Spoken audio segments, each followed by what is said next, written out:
have. And you call this progress. We need homes and not roads.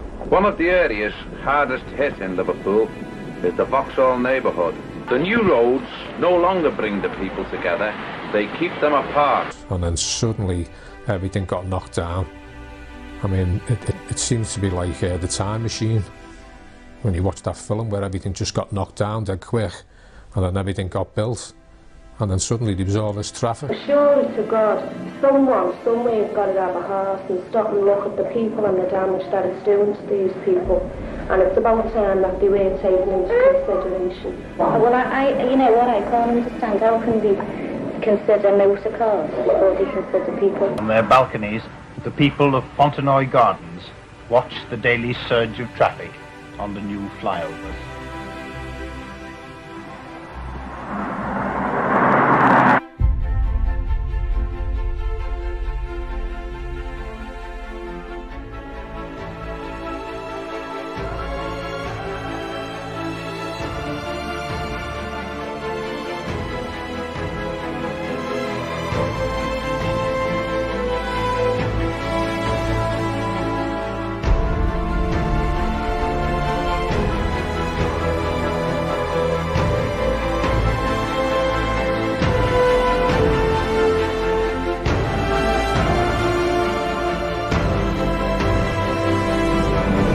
It was great going places and then coming back to it and just seeing it there. It was like a castle, there was everything.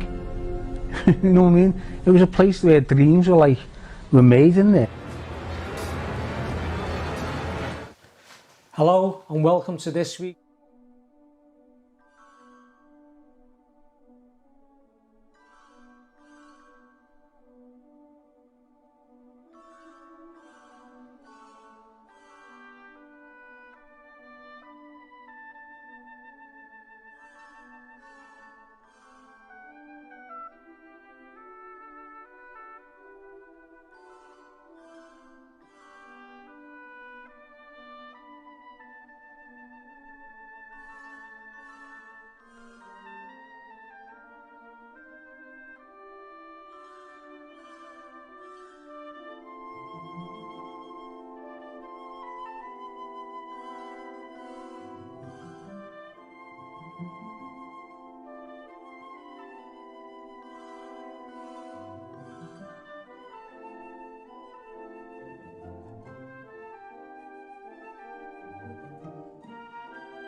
Hello and welcome to this week's lockdown live stream.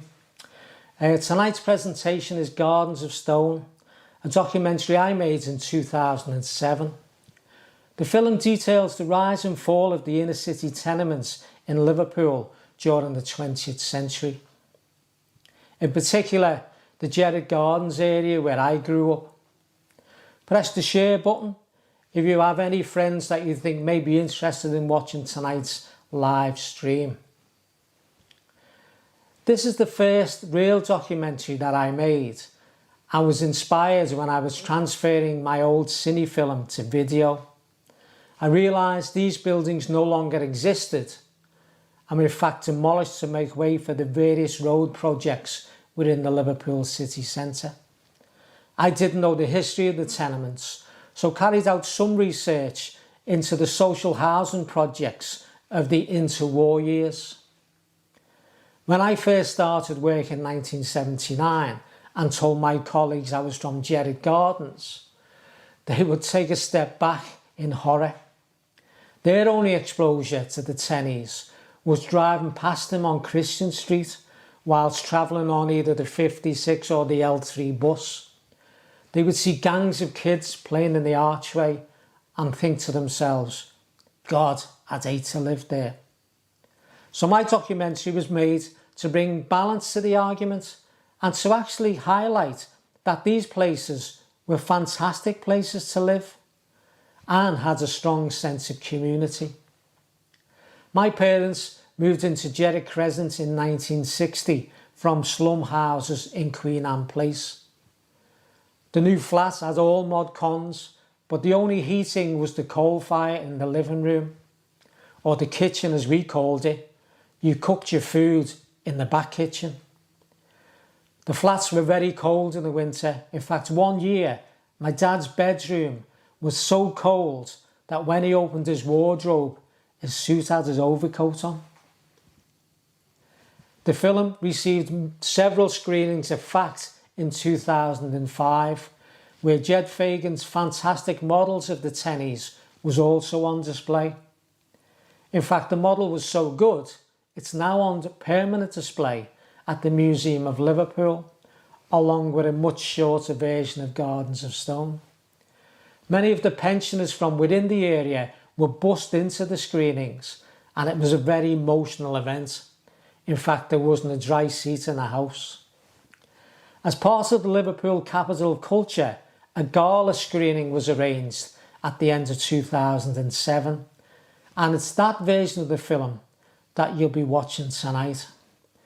The event was attended by a number of Liverpool celebs, including Peter Hooton, hello Peter, and Gary Christian, who along with many other bands gave their permission for the music to be used in the film. This version marked 20 years since the demolition of Gerrard Gardens hence the Sgt. Pepper tribute poster that I created. Making this film was a real labour of love, but the equipment available at the time was basic, particularly compared to my current setup.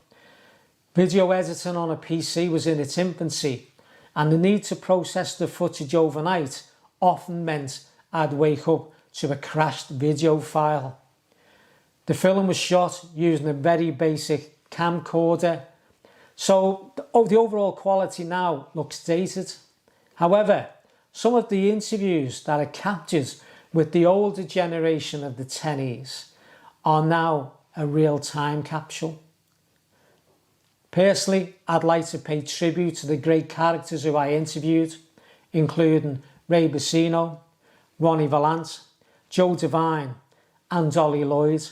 Sadly, they are no longer with us, but their memories live on through this film. So I'd like to dedicate this screening to them. In addition to my brothers, I also interviewed John Colfar, Nicky Shea, Jed Fagan and Paul Birchall. Hello Mrs. Birchall, hope you're watching. So sit back and relax and I'll tell you the story of life in the inner city tennies. I'll come back at the end of the film for a chat. Hope you enjoy Gardens of Stone.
This story starts at the end of an era for many former residents of Jerrick Gardens. The year is 1987, and this picture of my daughter Laura and I was taken during the demolition of the tenement blocks, a time of great sadness for many former residents, but I'd like to take you back to happier times. The year is now 1957, and Jerrick Gardens acts as a backdrop to the British motion picture Violent Playground. However, in this film, many of the residents are played by actors. To truly understand the people of the area, we need to travel further back in time, back to the 1920s.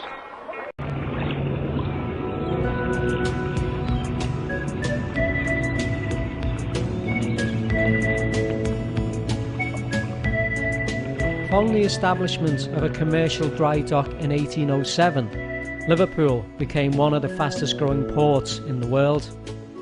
At one time, more than 50% of the UK's exports passed through Liverpool. Increase in merchant trade meant gainful employment for all classes of Liverpool society. These pictures taken in Lord Street and Church Street show a very well-to-do city going about its daily business. But it's clear from the way these people are dressed that they're more likely to come from the suburbs of Liverpool, such as Allerton and Egworth, than actually reside in the city centre. Moving away from the shops, we come to the cultural area of Liverpool, with the St George's Hall and St John's Gardens, right next to the Liverpool Museum and Picton Library in William Brown Street. Following a referendum in 1925, the people of Liverpool voted yes to a Mersey tunnel. This would be built on the corner of Byrom Street and Dale Street. More than 1,700 men would be employed to build the tunnel. Unfortunately, 19 men were killed in the construction process. Many of the employees would have been immigrants, and a number of them would have come from the Byrom Street area of Liverpool, and it's this area on which I'm going to focus. Byrom Street, named after George Byrom. Hunter Street, named after local tax collector Roland Hunter. And Christian Street, named after potter Philip Christian. Many Italian immigrants, most who would have been en route to the USA, decided to settle in the area, giving it its nickname Little Italy. There was also a large Irish community, many of whom would have fled the 1846 famine in Ireland. Both the Irish and the Italians settled in the area, united by Catholicism. The residents of the area resided in slum properties adjacent to Hunter Street. The main street that connected Byrom Street to Christian Street was Gerrard Street.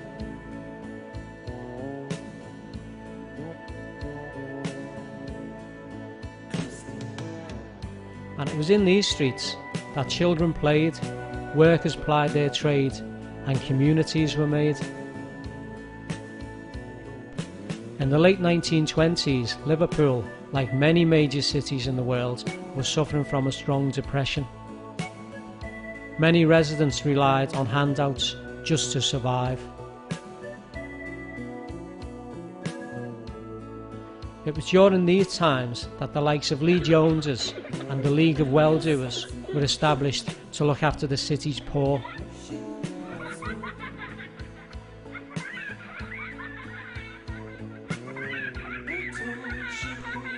The children they looked after were given a hot meal, and if they were really lucky, a day out to New Brighton.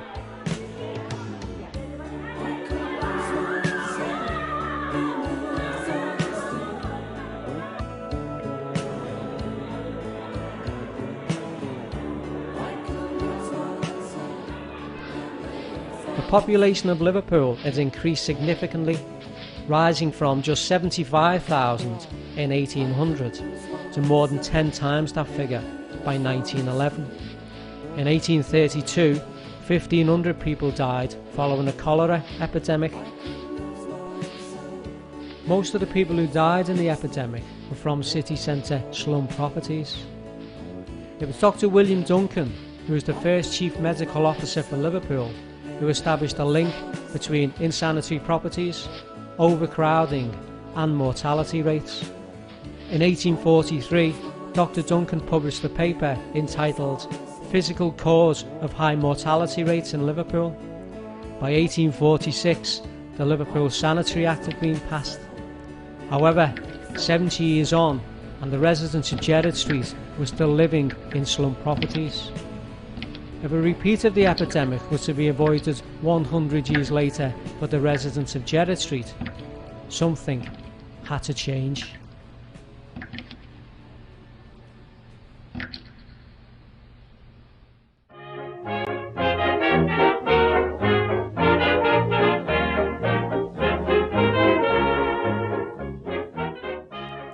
Following the passing of the Housing Act in 1930, the whole of the Gerrard Street area was earmarked for demolition. The council had plans to clear all the slum property and build thousands of new homes. A documentary made at the time details the council's intentions. I'm introducing to you a film dealing with one of the most vital social problems of our time, housing. Because I'm Director of Housing for the City, I shall refer more particularly to the work in Liverpool. It's difficult to imagine the conditions under which many are living, but such houses as these are being demolished daily.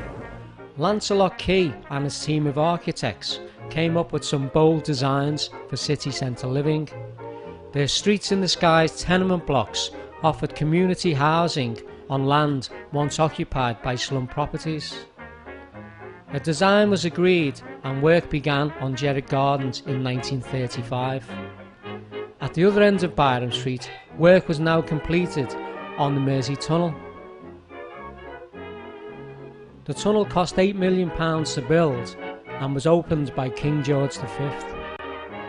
I am happy to declare the Mersey Tunnel open, that the citizens of this double city. An estimated 200,000 people lined the streets to celebrate the opening of the tunnel, which was located on the site of the former Old Haymarket. This location was chosen as it would result in a minimum amount of disruption to the city. Back in Gerrard Street, work continued on the demolition of the slum properties in readiness for Key's major development, Gerrard Gardens. Gerrard Gardens would sit on the corner of Hunter Street and Christian Street. Lancelot Key was keen to make a bold statement for architecture. The clearance of the 19th century properties gave his team a blank canvas, a canvas they used to make a bold statement for architecture in the 20th century. The sudden change in landscape highlighted Gerrard Gardens' Art Deco design. The new tenements offered unrivaled luxuries for new residents from 1930s Liverpool, with indoor toilets, hot and cold running water, and gas and electric power supplies. There was even communal areas where children could play safely. Slums are gradually disappearing, giving way to new development in and around the city. Foundation stone at the entrance to Gerrard Gardens was laid in 1935 by the Right Honourable Sir Kingsley Wood, then Minister of Health, at the inception of the first great redevelopment scheme in this country. The scheme will take 5 years to complete. You will not be surprised to learn that since the war, over £20 million has been expended by the Council on Housing. So where did Lancelot Key and his team come up with the inspiration for the design of Gerrard Gardens? For that, we need to travel to Vienna, Austria, and the 1920s. Following similar problems with overcrowding, local architect Carl Henn was charged with building community housing for the many. Delegates from Liverpool visited Vienna to see the Karl Marx Hof, built between 1927 and 1930, and it's clear to see from these pictures how the sweeping archways and exposed landings ended up in the Gerrard Gardens design. One design feature that's not taken from the Karl Marx Hof is the round brick turrets either side of the arch. But again, we have Carl Henn to thank for this, as his previous development, the Bebelhof, made in 1925, provided the inspiration for these also. Its influence can also be seen in the Liverpool Philharmonic Hall, which was rebuilt following the fire in 1933. The next stage of the Gerrard Street development would be Gerrard Crescent. This aerial view shows the Colosseum-esque Gerrard Gardens and the centre section of Gerrard Crescent. A number of tenement blocks were built facing Gerrard Crescent. These glean their names from previous streets: Cartwright House after Cartwright Place, Lionel House after Lionel Street, and Down House after Down Street. During excavation, a number of human remains were dug up, as this was previously burial grounds. Further footage from the Homes for Workers film shows these blocks being constructed.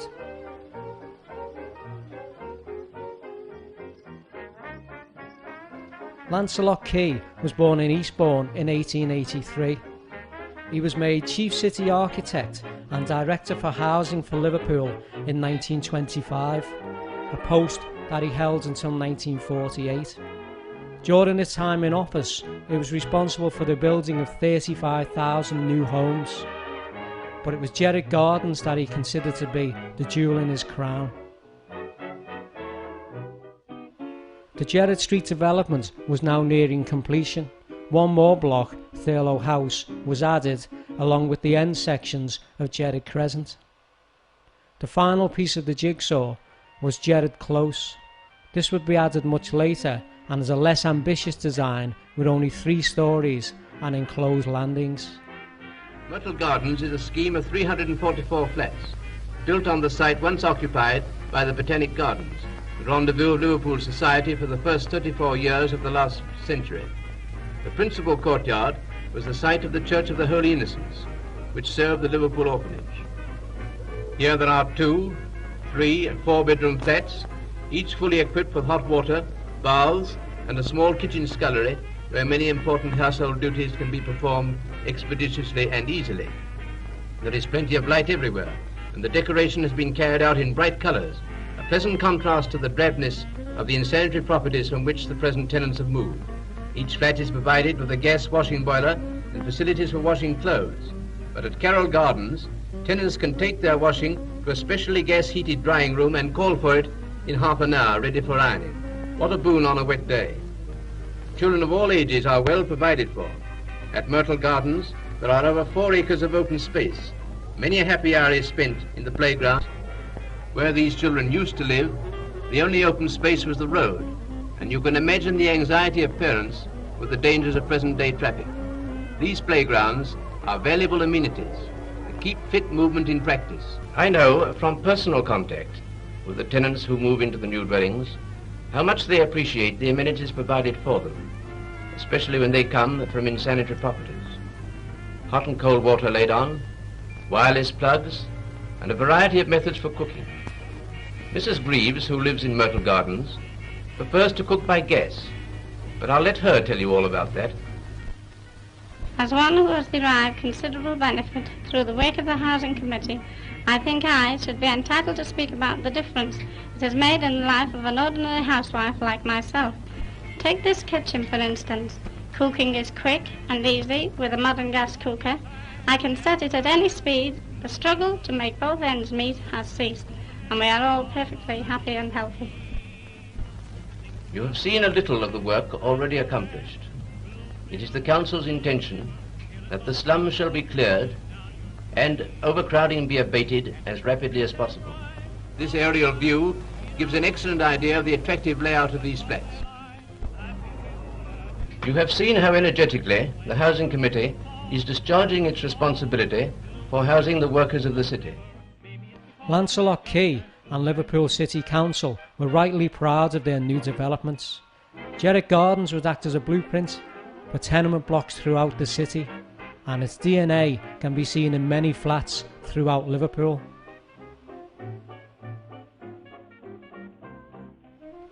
So in the space of a few short years, the residents of the Gerrard Gardens development had moved from overcrowded, insanitary slum properties to luxury city centre tenement blocks. For them, the future looked very bright indeed.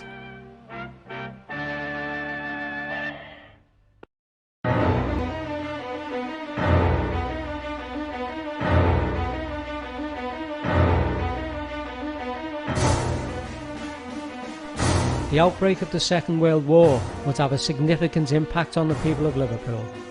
The docks and ports were key targets for the Luftwaffe, and Liverpool witnessed some of the worst bombing raids in the country.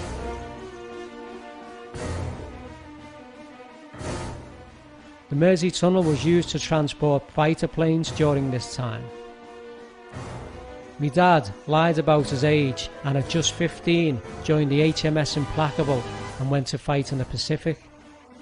My mum, his childhood sweetheart, did her bit for the war effort by working on the trams.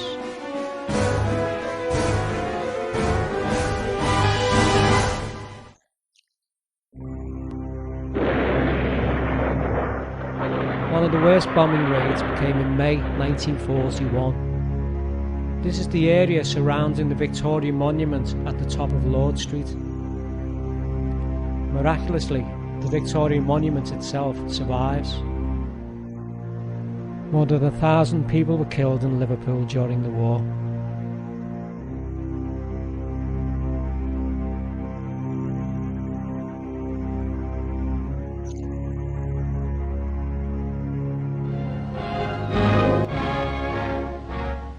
Among the towns visited by the King and Queen when they make a 6-hour tour of Merseyside are Birkenhead and Wallasey. Wherever their Majesties go, they meet the same high courage. During another visit when the King and Queen were in Liverpool, in spite of 3 air raid alarms, the same informal meetings and friendly chats were taking place.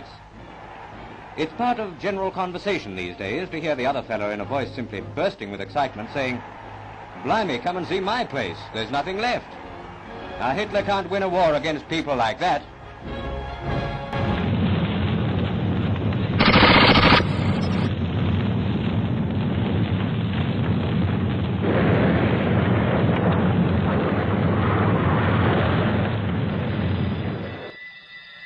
It wasn't just commercial premises that were affected by the bombings.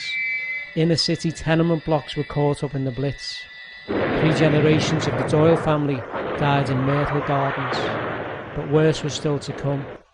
And another one of Key's developments, Blackstock Gardens, more than 200 people died when a bomb hit an air raid shelter in the middle of the square. A memorial service was held within the square itself.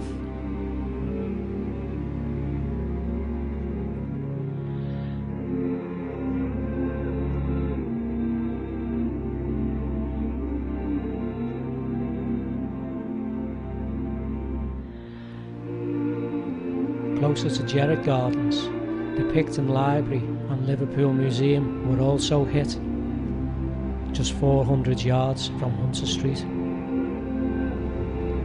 Like the rest of the country, the people of Liverpool wondered what the future had in store for them.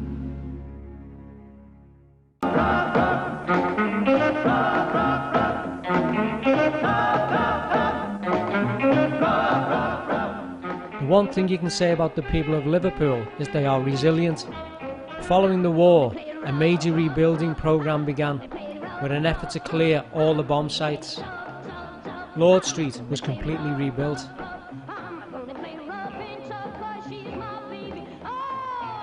The bomb damage at the back of the museum was also repaired. There was even plans to give Gerrard Gardens a facelift, as this architect drawing from 1957 shows. It was subsequently scrapped.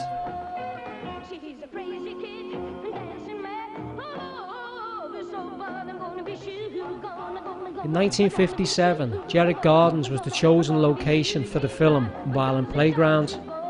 This was the British attempt to cash in on American successes such as the Blackboard Jungle.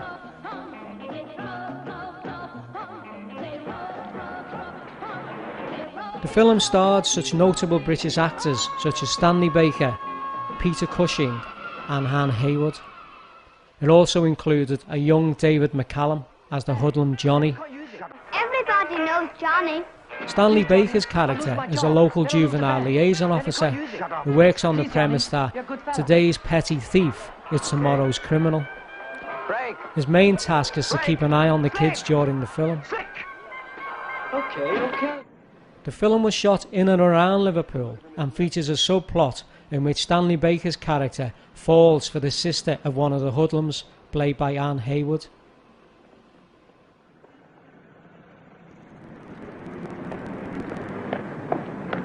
You can say what you have to say as we go. Well, this won't take long. Right you are. It'll take exactly 4 minutes the way we go. Of course, you don't have to accept the help that we offer you. You mean you've no real power to stick your nose into other people's business? That's not the way we look at it. Oh, you're so stupid. Do you know what you're saying?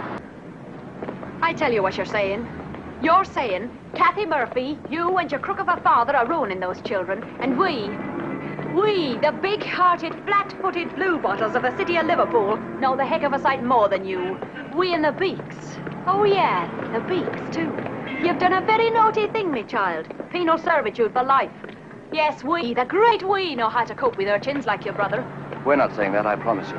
I'll tell you what you're not saying. You're not saying we'll get up in the morning and make their breakfast. We'll get them scrubbed and off to school. We'll get your father's meal and Johnny's and... Not everybody was happy with the use of locations. During shooting, the producers brought along rags to hang out on the washing lines in an effort to downgrade the area. This caused uproar with the local residents. What Gerrard Gardens did offer the producers was a sense of open space and claustrophobia in equal measure.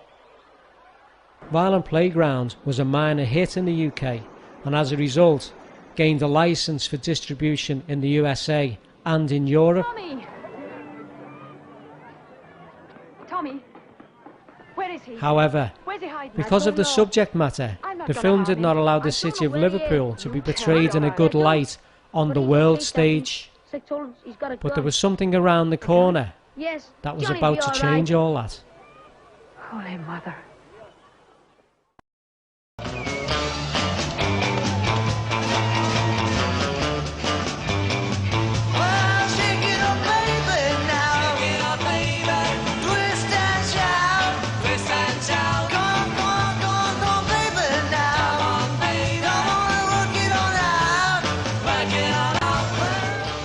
The success of the Beatles on the world stage opened up the door of opportunity for many other acts from within the city. By the mid-60s, the city of Liverpool was firmly on the map. Liverpool's riverfront as it is today. Badly bombed during the war, the city architects are planning a new town. This is the planner's vision of the Liverpool of the future.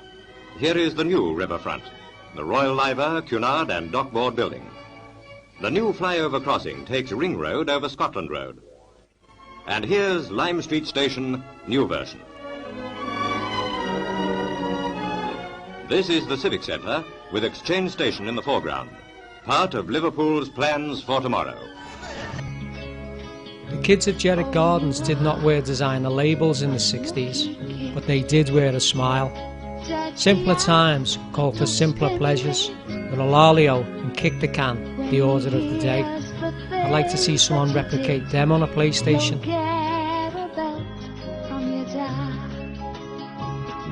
My mum and dad moved into 4B Jeddick Crescent in 1960, hand-carting their few belongings from Queen Anne Place, which was just off St Anne Street. There were 6 of us living in the 2-bedroom flat, and in days when kids longed for their own bedroom, we didn't even have our own bed, with 4 lads sleeping head to toe in a double bed. One of the favourite pastimes was to go to the Gorman Cinema in Camden Street. It was half the price of the Odeon. On the way home, we'd treat ourselves to a portion of chips from Johnny Ginelli's Chippy. This was world famous, as many of the stars who played the Liverpool Empire used to send out for a portion, with Johnny, Frank and Marie being well known within the area and originating from Little Italy. Following the opening of Christ the King, the Liverpool Catholic Cathedral in 1967, a party was arranged within Jeddick Gardens and the surrounding areas. This particular photograph was taken at the back of Jeddick Close, and as you can see, all the landings were all decorated with bunting to celebrate the event. The church played a pivotal role in kids' lives at that time and paid for a day out to Southport. This particular photograph that appeared in the Catholic Pictorial captures some of the excitement that we felt on that grand day out. The naivety of youth led us to believe that nothing could change our world, but the world was changing. While the inside of Jeddick Gardens remained a car-free zone, outside cars were making their presence felt. Where kids once played without a care in the world, the car would do its best to end that freedom. Hunter Street was becoming a car park to out-of-town commuters. In the mid-60s, the council were reviewing various initiatives to deal with the increasing levels of traffic coming in and out of the city centre. Various plans were drawn up to establish the best route for the traffic. Initial plans targeted Lime Street, with St George's Hall and St John's Gardens being the main thoroughfare. However, as more plans got drawn up, the close of the new roads moved to Jeddick Gardens, first of all in Christian Street, and then in a looped flyover at the top of Hunter Street. Then at the end of the 60s, the decision was finally taken to build 2 two-lane flyovers parallel with Hunter Street. These concrete carbuncles reflect the mood of the decade, with a short-term fix applied to deal with a long-term problem. It was clear that the architects who designed these monstrosities, and probably used them to drive to their suburban homes, had no real vision of a transport policy suitable for the 20th century. Do you have any complaints about this area? No, not much. Just had a lot of people get knocked down around here. Outside, there is nowhere for old people to sit and watch the world go by. And it seems that the whole world is passing through the area. The traditional Mary Ellen in her shawl can still sometimes be seen.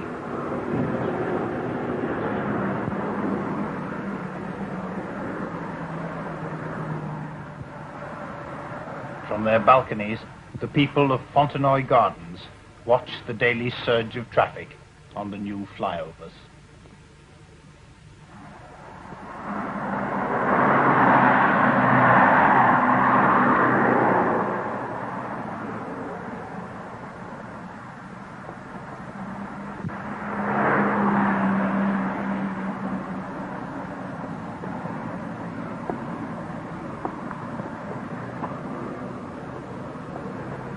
This bridge, which is like an obstacle course for old and young, separates the people at the large blocks of tenements from their local shopping centre.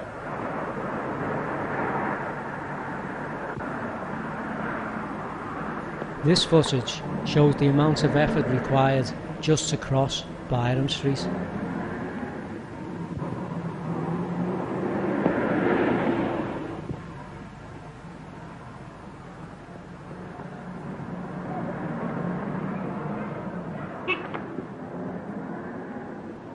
For the residents of Hunter Street, they had seen a dramatic change in their landscape,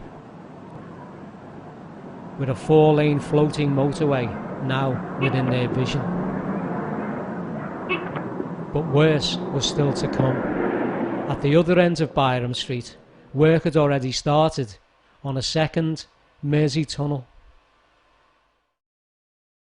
Further along Scotland Road, the construction of Merseyside's Second Road Tunnel, linking Liverpool with the dormitory suburbs of the Wirral and the holiday areas of North Wales, has caused even more upheaval. The old Scotty Road, cobbles, trams, brawls and barrel organs, has taken its final knockout punch. Pedestrians are forced to take long diversions.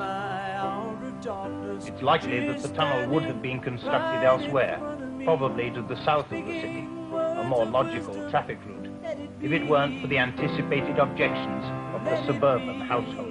There are shortcuts here too, if you don't mind this sort of thing.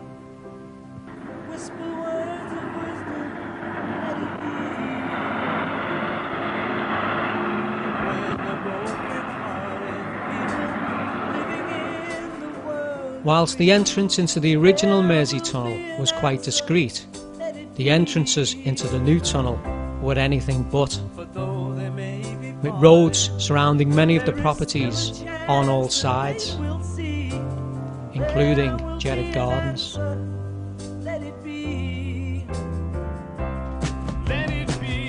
Following the walkthrough of the Kingsway Tunnel on a sunny Sunday in 1971, Queen Elizabeth II arrived on Merseyside to perform the civic opening, 37 years after the original tunnel had been opened. I am delighted to be on Merseyside today, both in Liverpool and very shortly in Wallasey.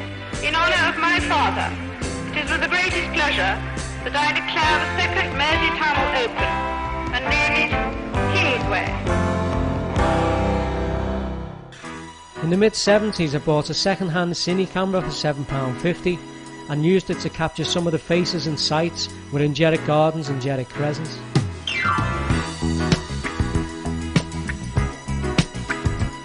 We were colour coordinated in the 70s. Franny Sedgwick on the left even wears a tank top that matches the blanket on the washing line behind him.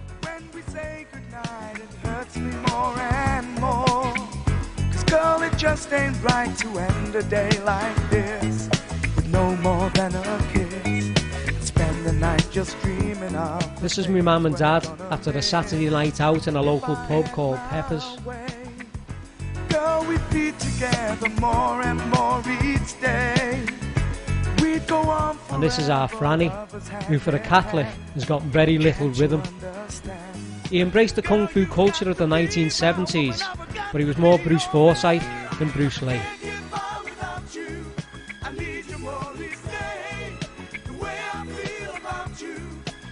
And this is our Brian, whose love for denim extended to the aftershave.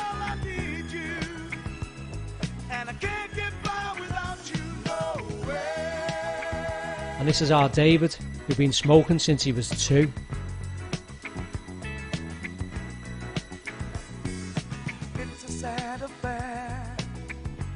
One of the favourite pastimes was to play football in the square. The residents could act as spectators on their own landings. With this, who needs Sky TV? When we're not together, then there's only time to blame. There will come a day, girl, I do believe it's not too far away, when I can say goodnight and still be by your side. But the main reason for the purchase of the Cine camera was to make my own Hollywood blockbusters and emulate the big stars of the day, including James Bond, Bruce Lee and Rocky.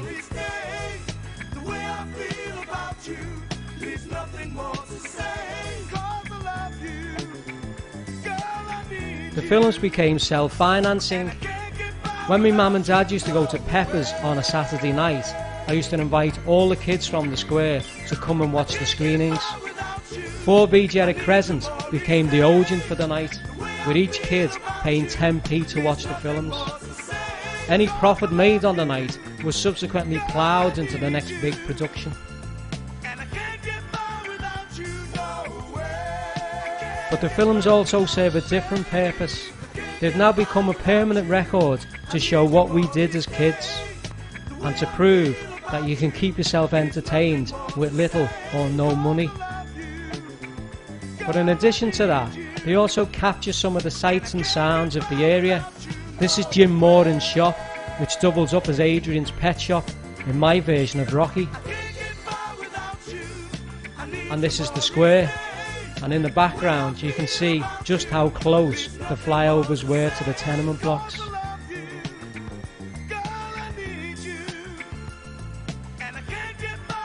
As if having a 4-lane flyover on your doorstep and being surrounded on both sides by a Mersey tunnel isn't bad enough.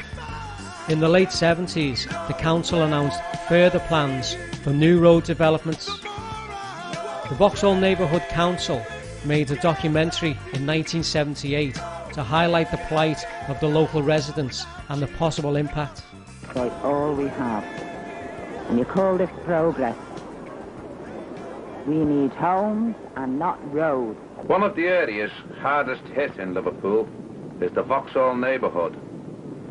But now the residents are making a stand and questioning the piecemeal policy decisions of the local authorities. Decisions which could be the final blow to our community.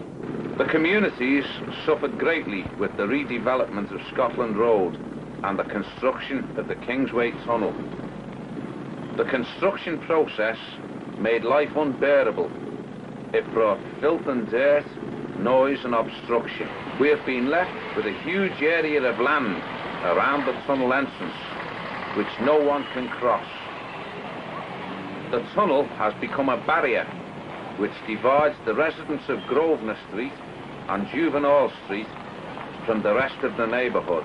The new roads no longer bring the people together, they keep them apart, merely serving the commuter. Experience has shown that the subways and elevated walkways are inadequate and misplaced. This means that these roads have divided the area into small sections, all too small to warrant their own post office chemist services. Anyone who wants these services has to make a long, awkward and dangerous journey. A 2 or 3 lane dual carriageway is proposed to run across the vacant land ideally situated for new housing, as one leg of the newly proposed inner ring road. The county engineer has argued that the inner ring road is needed to solve inner city problems. yet he hasn't defined what those problems are. And I believe perhaps those problems are things like high levels of unemployment, poor housing facilities, lack of educational opportunities, lack of health facilities, lack of recreational facilities, and so on. Clearly, an inner ring road is not going to help any of those problems directly. And in fact, the government has spent a lot of money in constructing the M57 link road to the M62 and the dock link road through Dunnings Bridge to adequately serve that part of the docks. And I think if industry is going to develop further south from Seaforth, improving the dock road will be far cheaper and more effective than building an inner ring road. Which is a lot of roads to cross for the old people, and if you've got kids, dragging them across. Because we like the area. We've got a good community here. You know, surely to God, someone, somewhere's got to have a heart and stop and look at the people and the damage that it's doing to these people. And it's about time that they were taken into consideration. Well, you know what, I can't understand. How can they consider motor cars before they consider people? The communities based around St Joseph's, Gerrard Gardens, Fontenoy Gardens, Standish Street, and Vauxhall and Highfield Gardens are extremely isolated and are surrounded on three sides by major roads. Decline is likely to be accelerated by the construction of a new major road, which will create a huge populated traffic island. The road would mean massive disruption for local residents. The noise and inconvenience of construction, followed by the danger, noise and pollution of the road itself, would mean a major deterioration in the quality of life. But we do not believe that this road is the right solution. Don't forget that much of the blighted, derelict land in the city today is the direct result of the original misbegotten inner-city motorway. The protesters were successful and the plans were subsequently scrapped. But as the 70s drew to a close, the question on the lips of most of the residents was, what was the council's future plans for the tenement blocks?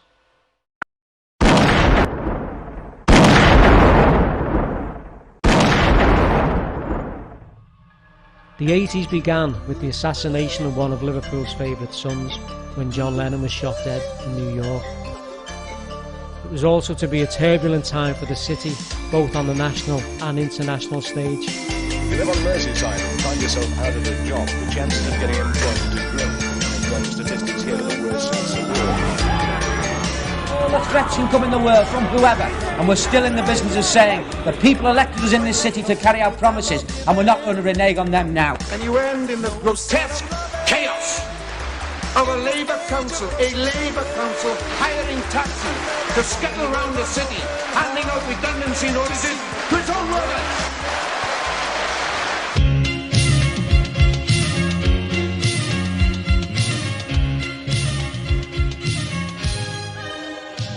Gerrard Gardens made its swan song appearance in the 1986 film Coast to Coast. However, unlike in Violent Playgrounds, where it was chosen for its vibrancy, in this film it was chosen to highlight the impact of Thatcher's Britain in the mid-1980s. Lack of investment by subsequent councils had left Gerrard Gardens with a sorry look on its face. It was though Liverpool City Council were looking for it to be put out of their misery. Further road developments were planned, and in the end the decision was finally taken to demolish the whole of the area.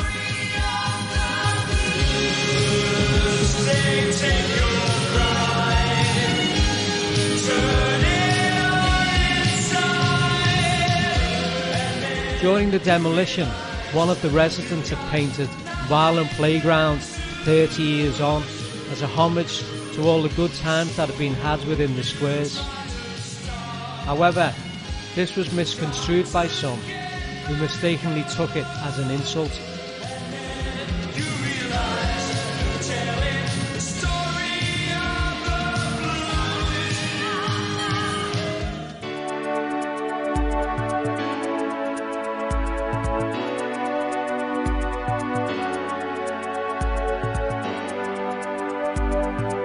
I think it shows the pride of the people within the area that within the dust, the debris and the demolition, somebody still hangs washing out.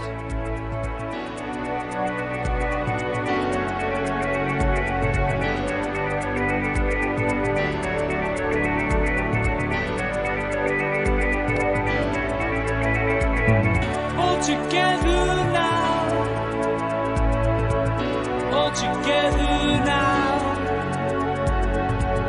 All together now. This is the demolition of 4B Gerrard Crescent, and it's hard to believe looking at it here that 6 of us slept in them 2 bedrooms. With the demolition of the tenement blocks came the building of the new properties. The Pontac on Christian Street finally got some new neighbours. The new properties were built on derelict land in Christian Street. Derek Hatton did not renege on his promise to build new houses within the city, but these came at a cost. The main reason for the demolition of Gerrard Gardens was to accommodate even more roads. The same old story again. Almost tears shed in vain. Nothing learned, nothing gained. Only hope remains. All together now. All together now. All together now.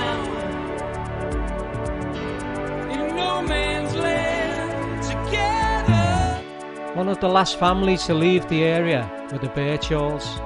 They lived in Lionel House and stayed there during the demolition of Cartwright House. This is the view from the bedroom window. The square that was once so full of life had now fallen to an eerie silence, with just a distant echo of kids playing football.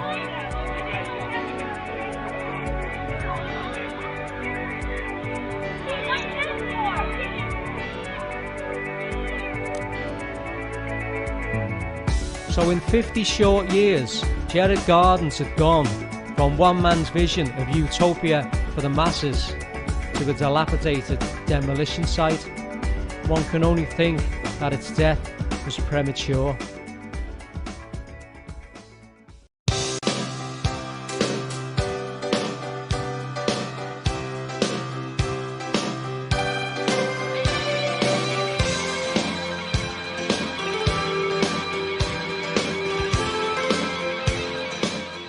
I'm standing under a monument that was unveiled in 2001.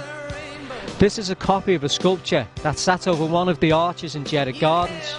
First of all, we have the architect's sculpture that sat over the arch in Christian Street. And secondly, we have the hod carrier that sat over the arch in Hunter Street. This was modelled on a builder who lost his life during the construction of Gerrard Gardens. The statues were like Greek gods watching over the community and were made by Herbert Tyson Smith. The statue is dedicated to all members of the building trades who have lost their lives, but in addition to that, it is also a lasting testimony to the community of the Gerrard Gardens area. This is St Andrew's Gardens, and this is another one of Key's developments. But unlike Gerrard Gardens, rather than being demolished, this was developed, and this gives an indication of what Gerrard Gardens could have looked like today.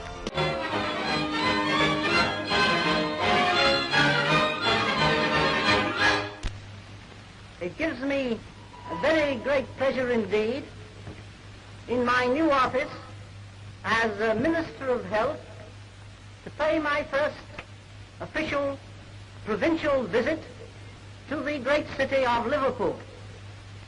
And all of us, I'm sure, are very happy to be present this afternoon and to be associated with a scheme which has produced an excellent example of a modern and skillfully executed housing provision for the wage earners of Liverpool in the very centre of the city. I now name this new tenement St Andrew's Gardens.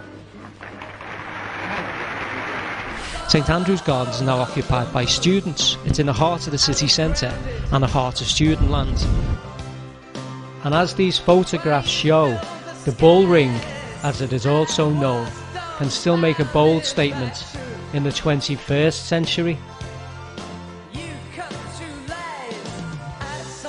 The one I'm standing on the top landing looking into the square, and this gives an indication of what it was like to look into the square of Jeddah Gardens and Jeddah Crescent. However, unlike them, the area is actually now grassed and full of prestige cars.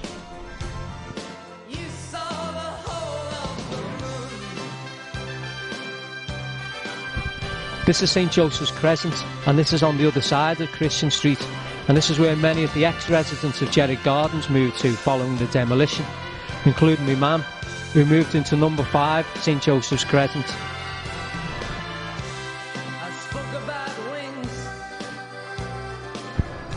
Now, although the new house was full of mod cons, it was not full of memories.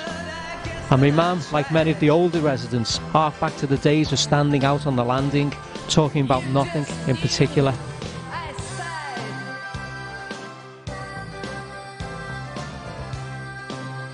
So once again, Jeddah Street meets up with Christian Street more than 70 years after the original Jeddah Street had been demolished. But how things changed for the community of the Jeddah Gardens area, let's hear from some past residents. I just couldn't imagine, you know, having lived anywhere else and growing up inside just ordinary streets. You know, it was a great community. Everyone knew each other, everyone got along. Well, the community was probably second to none, really. Probably the same all over the city in them days. The community was great. Everyone knew each other, everyone got on with each other. It was a strong sense of community, and everyone did know everyone, really. A lot of sharing going on. I mean, we probably look at it a bit with rose-tinted glasses, as you do when you look back on things and thinking everything was always great. You kind of forget about the rat-infested drains and stuff like that. They were great then, playing with those rats. Who needs a PlayStation, you know? Everyone was working. Everyone, as far as I can see, I just look back at like happy memories. I know there's some sad things going on, but everyone was happy. Everyone helped each other in every way. You know, you had to, because you all lived together. You was all part of each other, weren't you? I mean, every single person in the square was a mate, and you could fall out with mates because you had another 50 to pick from. Great community, lovely people, trusted each other. Yeah, I'd love to go back. I mean, in them days, they'd like, women would have like conversations across the landing to one another, like from like one part of the box, like shouting over you going out, and like, where nowadays it's mobile phone, they'd shout a full conversation from one landing over to the other landing, you know what I mean? Like, you're going out? Yeah, well, what time? Where's you go last? And like, it'd be like a conversation going on, you know what I mean? Really, instead of being romantic and talking my age, I think you never lived. You've never lived until you lived there. My daughter was talking to me at 18 months ago, and she mentioned me to someone, and he said, your dad must be in that case living in Jeddah Gardens. And I said, no, girl, it wasn't like that at all. It wasn't like that. It was great going places and then coming back to it and just seeing it there. It was like a castle. It was everything. You know what I mean? It was a place where dreams were made in there.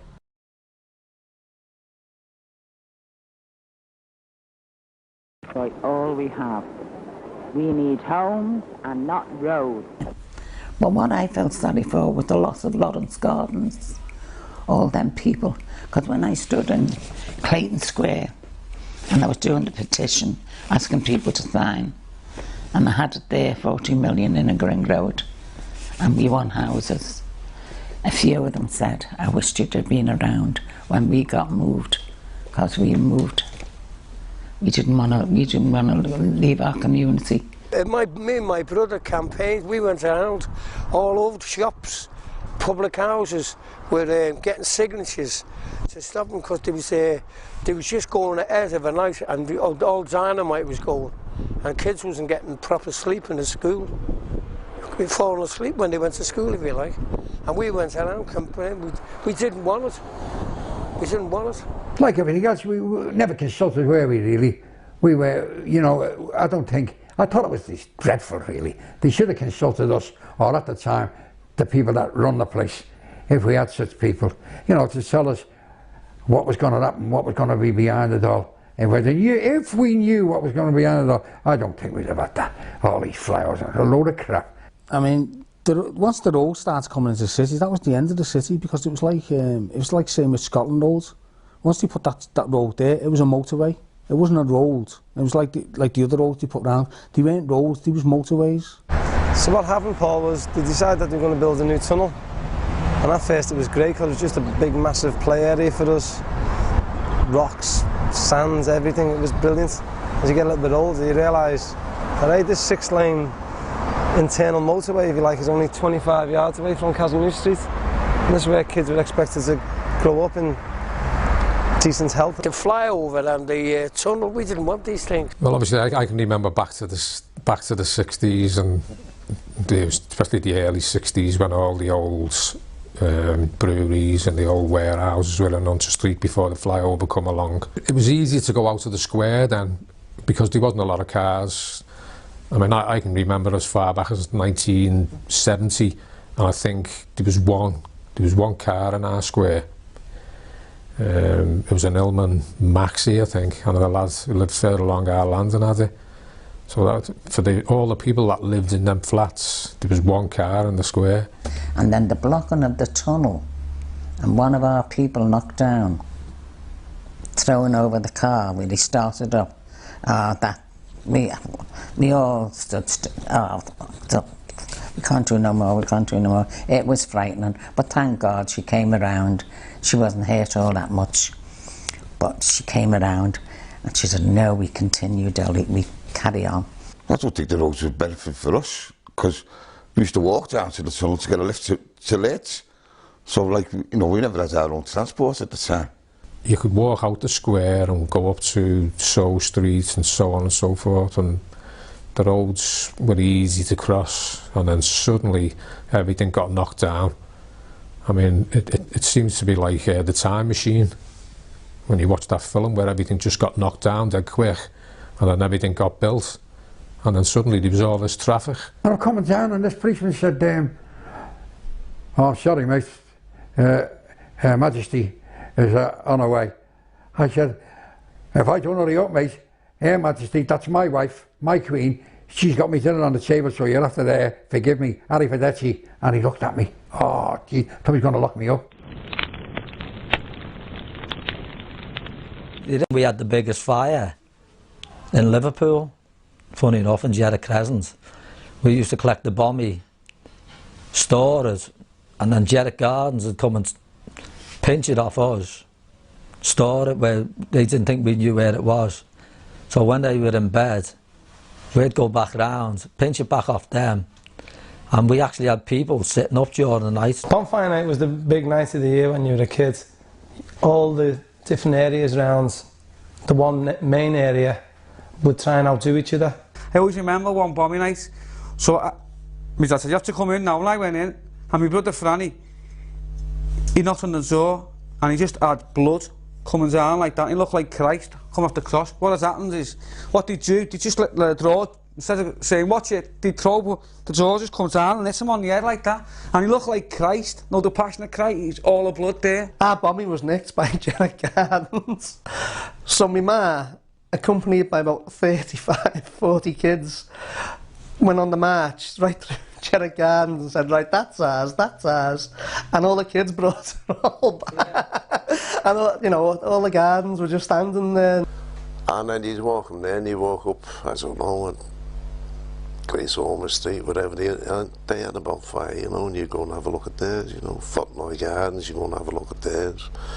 Tell them the house is bigger than yours, you know, the house was right up in the sky. Mrs Clark, who had the Denby Castle, just had an extension built for the indoor toilets, which was a big thing. And she had a flat roof with a wall around it. And we had, in the pub cellar and on the brand new pub extension, somewhere in the region of 250 wooden doors, which was obviously a tinderbox. And I always remember thinking as I got older, I wonder what had happened with the insurance company come out if there was a fire. So let's get this right, Mrs Clark. You had 200 doors and you're selling on your new extension and you want us to pay out.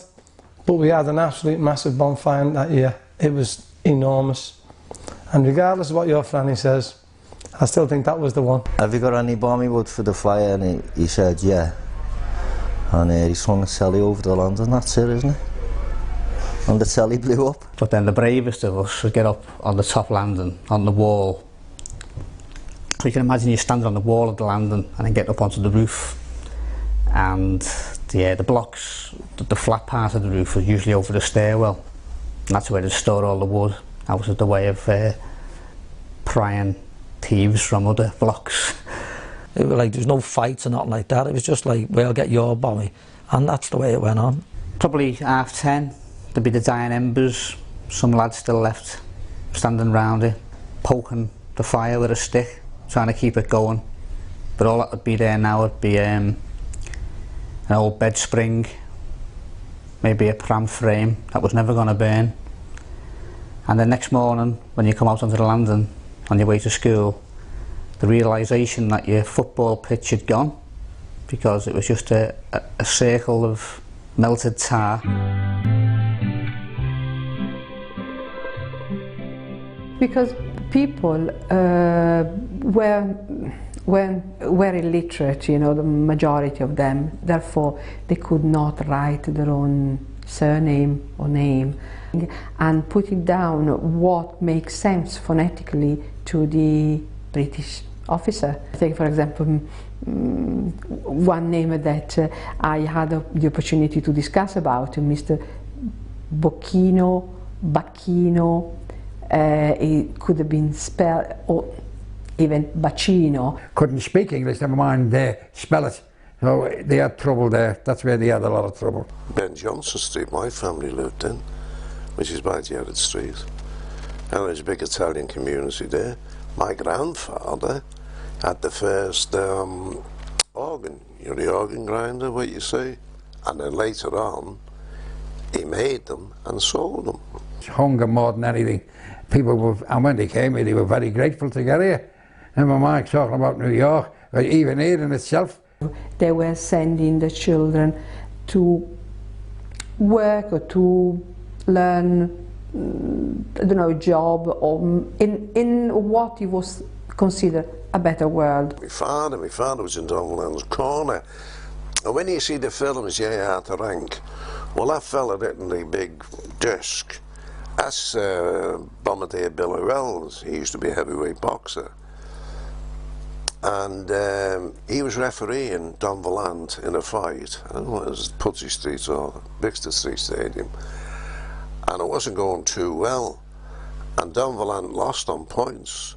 And my father picked up the stool and was going to put it across Bombardier Billy Wells' head. And he stopped him. So he was barred, so he couldn't be in Don Valant's corner anymore.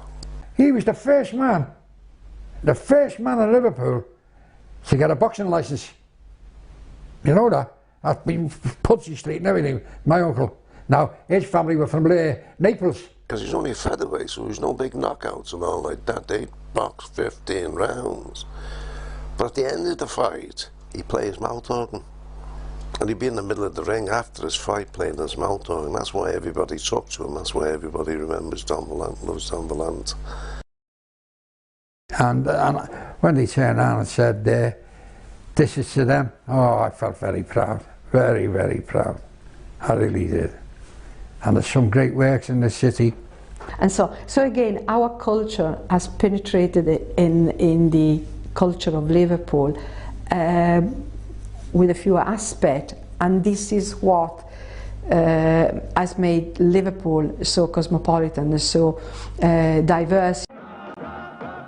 And they took a parcel off them. They were throwing a parcel around in the middle of Jerry Gardens, wouldn't give them the parcel back, and he's running around trying to catch it. Like, and that's where I am there, in the background, me and Adult Jews. You wouldn't know Adult Jews. You know, there was never any violence in the square. I never ever seen any violence in the square, ever. Until that day, until we wrote that on the wall, the violent playground. After doing that, putting the violent playground up, after writing the last word on the violent playground, two guys were coming home from work, seen it and started arguing about it. They between themselves, they started arguing. Then a crowd came, and they all started arguing. Yes, no, it wasn't violence. Yes, it was. No, it wasn't. And then the next minute, the two of them started fighting each other, punching each other. Which I thought was funny, because after just writing that. They're just like a time capsule to me. That's like when I was growing up. I was doing 0 to 11. They're just like priceless. You know, I mean, if you think of it then, we were only young, and you know, you you're advanced for your time, because it was just like, when you look at them now, just brilliant. It's like pressing a button in your head and you can just see what you were doing when you were a kid. We were easily entertained as kids in Jerry Crescent. What we'd do, a gang of us would sit under the flyover here and we'd get an old purse and we'd tie a piece of cotton to it and we'd leave the purse at the stairwell in the entrance to Jerry Crescent in Hunter Street. When someone used to come down Hunter Street and attempt to pick the purse up, we'd yank it away. Who had the worst tank top? Yeah, you. No, I'm not having that. That was a TJ's question. Exactly. I'm standing in between the two flyovers that run parallel with Hunter Street. And it's quite ironic that there has been talks of demolishing the flyovers to make way for a new tram service. How things have come full circle. But really, it was the flyovers that were going to be the final nail in the coffin for the community of the Jerry Gardens area, when roads became more important than people. So what remains of the Jerry Gardens area? Well, not a lot. It's just a labyrinth of roads. In fact, it's now become gardens of stone. Nothing ever lasts forever. Nothing ever lasts forever. Nothing ever lasts forever. Nothing ever lasts forever.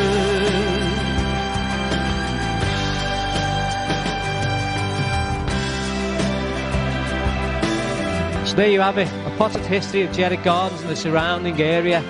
So what was it like to live in Jerry Gardens? Well, it was happy, it was funny, sometimes it was scary, but it was never dull.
There are places I remember all my life, though some have changed, some forever, not for better.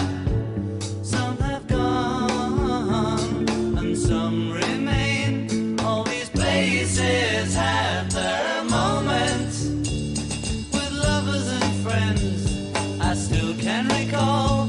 Some are dead and some are living.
Welcome back. Hope you enjoyed that trip back in time. Things have certainly moved on since that film was made, especially the demolition of the Churchill flyovers. I did start to make a documentary about the 50 years of the flyovers last year, but of course this had to be suspended due to COVID. In fact, there is now a COVID testing station where the flyovers once stood. I hope to complete it later this year. When I originally made Gardens of Stone, I actually became quite angry on how the city could allow the demolition of these great landmarks, particularly when you look around now and you see the volume of substandard inner city flats being built today. My daughter and her family now live in Vienna, and last year I had the pleasure of visiting the Karl Marxhof, the inspiration behind the Liverpool tennies. Although it's now 90 years old, it still looks brand new. It has its own shops, its own barbers and hairdressers, and even a doctor's surgery. It has its own train, tram and bus stations, and is a thriving community, offering quality homes for workers and retirees. How can they get it so right and we got it so wrong?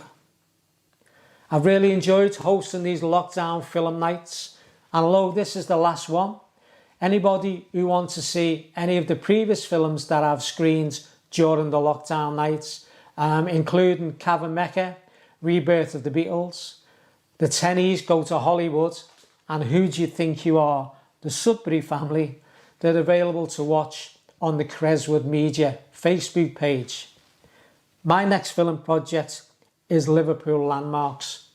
These will be a series of short 5-minute documentaries which provide the stories behind some of Liverpool's most famous landmarks. The tagline is, the places you know, the history you don't. So, as we come to the end of the evening, I'd like to say a big thank you to everybody who's joined us on these live stream Saturday night at the movies. I'll leave this live stream open for a few minutes in case you'd like to have a quick chat online. So, in the meantime, stay safe, and I hope to see you all once this lockdown finally ends. Cheers. Good night.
It was a great community. Everyone knew each other, everyone got along. Well, the community was probably second to none, really. Everyone was happy, everyone helped each other in every way. You know, you had to, because you all lived together. You was all part of each other, weren't you? I mean, every single person in the square was a mate, and you could fall out with mates because you had another 50 to pick from. Great community, lovely people, trusted each other. Yeah, instead of being romancing and talking my age, I think you never lived. You've never lived until you lived there. You kind of forget about the rat-infested drains and stuff like that. They were great then, playing with those rats. Who needs a PlayStation, you know? Like all we have. And you call this progress. We need homes and not roads. One of the areas hardest hit in Liverpool is the Vauxhall neighbourhood.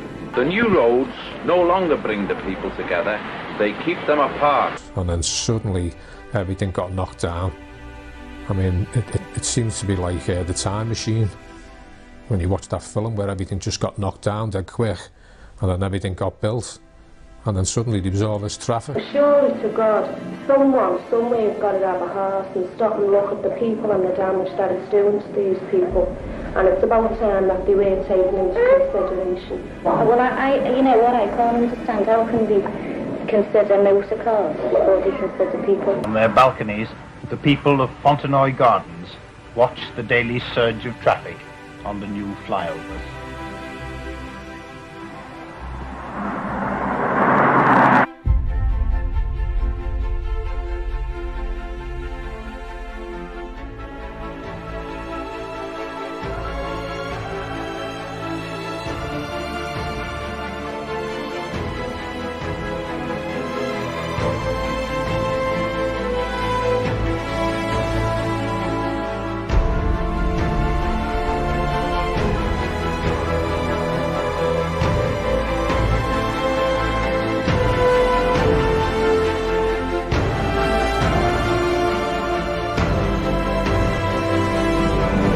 It was great going places and then coming back to it and just seeing it there. It was like a castle, it was everything. You know what I mean? It was a place where dreams were made in there.